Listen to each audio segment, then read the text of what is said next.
Serbisyong tinud-anay ug ang dedikasyon mao'y perming dala ni Teacher Lady Kiamco kada adlaw sa iyang pagtudlo sa mga bata sa Belen Elementary School of East District sa Palumpon, Leyte.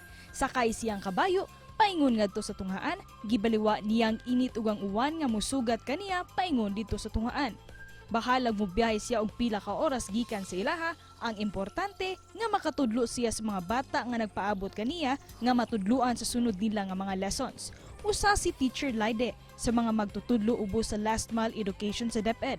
Karong buntaga, makisayod kita sa iyang maka-inspire nga istorya dinilang sa GMA Regional TV Live. Inspiring gito ng istorya ni usa ka teacher atong maila-ila karong buntaga makapuso gikan sa Palumpon, Leyte. Teacher Lady Kiamco, maayong buntag, maupay na aga teacher. Welcome sa GMA Regional TV Live. Maayong buntag, Sir Nico. Maayong buntag sa tanang mga viewers o sa akong mga co-teachers sa Palumpon East District. Hilabi na sa akong duha ka good friends nga mga hinterland teachers usab silang Ma'am Cariana Laurente o silang Ma'am Clarice Faith Villardo. Og sa ako po nga buutan nga school head nga si Sir Eliezer Baro og sa akong idol school head nga permi lagi ni siya good vibe si Ma'am Nempa Comendador. We learned, ma'am, nga naggamit kag kabayo as means of transport padulong sa inyong eskwelahan, Belen Elementary School sa East District diha sa Palumpon. Kano sa ka nagsugod ani, ma'am, og nganong nakanuna man ka nga kabayo ang imong gamiton nga sakyan?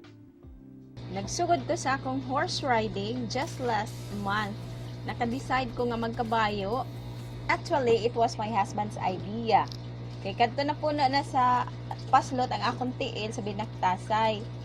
First time jud na ako nga makasakay og kabayo. And I know it's funny, Sir Nico, pero usa jud na sa akong pangandoy ang makasakay og kabayo. Kumusta ang imong experience, ma'am, isip magtutudlo sa Last Smile School sa Palumpon, Leyte?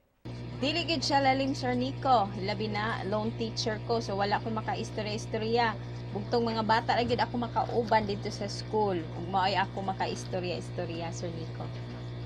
Teacher, para lang sa kasayuran sa atong mga viewers, unsa man ning Last Mile School sa DepEd? Ang Belen Elementary School, usa ni siya sa mga last mile schools. So, less than 4 classroom man ni siya. Then, ang iyang travel distance is more than an hour. Naana ni siya sa remote area. Ug sa Tagalog pa, sir, malayo sa kabihasnan. Unsa man nga grade level ni imong gitudloan, Teacher Lady, og pila man tanan ka students ang imong gihandle, ma'am? Sa Belen Elementary School, Sir Nico, I am handling kindergarten to grade 6. Dili jud siya easy. Makalingkod ra ko og mag-lunch, then og magpabasa ko nila tagsa-tagsa.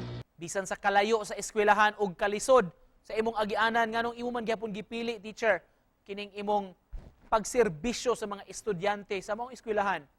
So, at first, nakaingon gid ko nga I don't have a choice. But I learned how to embrace and love it. So, no regret ko. Gibutang lang na ako sa akong mind nga naay purpose si God kung anong na ako dito sa kadaghang school unta. Maybe He wants me to be more stronger, not just physically, but emotionally. Sa uban nga nagtuo nga sayon ra ang mahimong teacher pag teacher mo aron mo makahibaw. So I always treated my learners as my own kids. Mga saba ko nila, mutambag kahuman.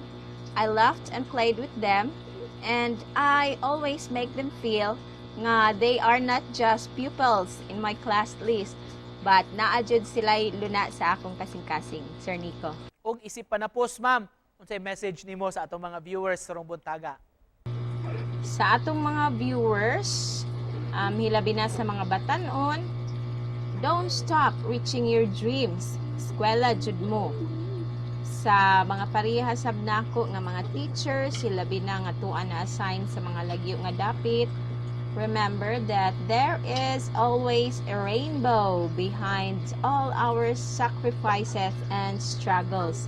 just be strong and just be patient. Thank you so much for joining us this morning. Ug among pagsaludo sa imong dedikasyon sa trabaho, mga kapuso, si Teacher Lady sa Palumpon, Leyte.